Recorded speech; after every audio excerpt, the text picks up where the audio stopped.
Alright, so let's take another riff where we're going to start in position 3, go to position 4, 5, and then back to position 1. So we're going to start down here, end up here.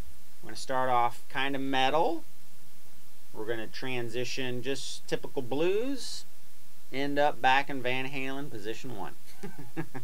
So we get a whole smattering of genres in one small riff. Let's hear how it sounds.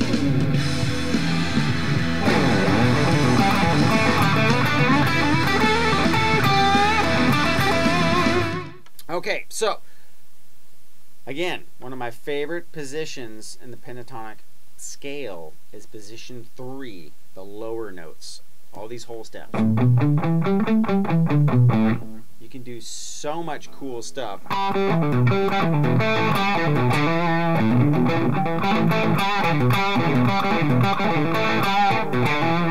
All those kind of awesome muted riffs. Now on this one, we're going to slide down, kind of Hendrix, and slide back up.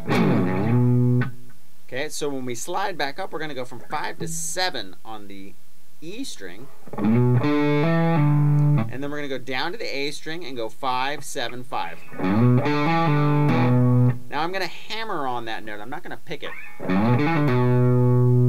Okay, if you hammer quick enough, not hard and slow, right? Not, but quick, fast, like a ninja, then that note will have as much attack as an actual pick note. So it'll sound like you're picking, and you're like, whoa, dude, that guy's picking like crazy. But you're just hammering on, and it sounds just as cool. So we got. Now we're going to go down to the D5 and hit it twice. Come back up to 7 on the A. Pull off to 5. Another one of those hammer-ons to E7. Now I'm going to flatten my third finger because I'm going to stack D7, A7, and then go down to D5. So all together.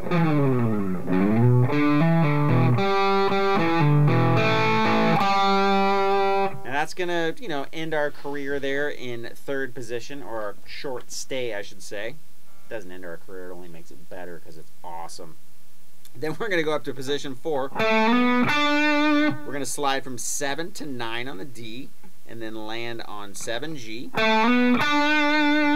We're going to go from 9 to 12 on the D now, sliding with our third finger, and then with our first finger hit 9G. So we've gone from position 4, now we're in position 5. We're going to slide up to position 1 by going 12 to 14 on the D and landing on G12. Now I'm going to go that kind of Van Halen-y run that we did earlier.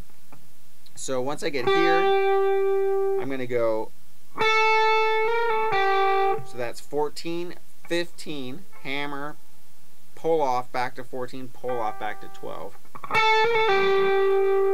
And then we're going to do stacking D14, G14, back to D, and I'm going to, now on that one you don't actually have to, on the G, you don't have to go all the way up to pitch because we're going to go right into another riff. Now you can, but you can just kind of start bending that riff into that note up to a whole step, right? You're bending there. You don't have to make it there because the riff's going to get cut off to our finish where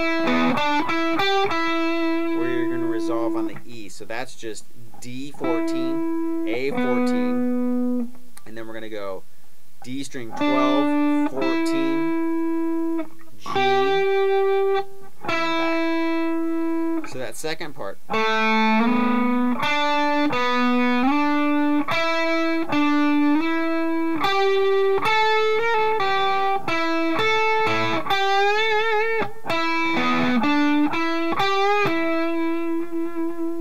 And that finishes off the riff.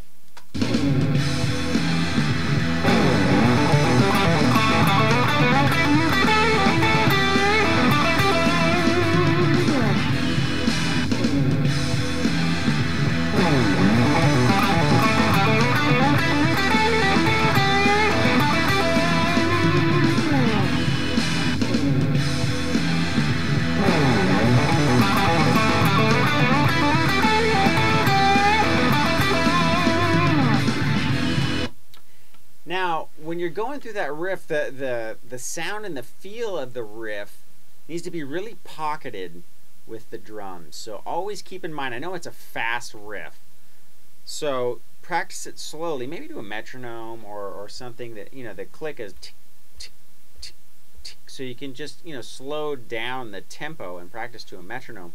But what you want to be doing is really hitting those kicks and snares when you're doing your slides.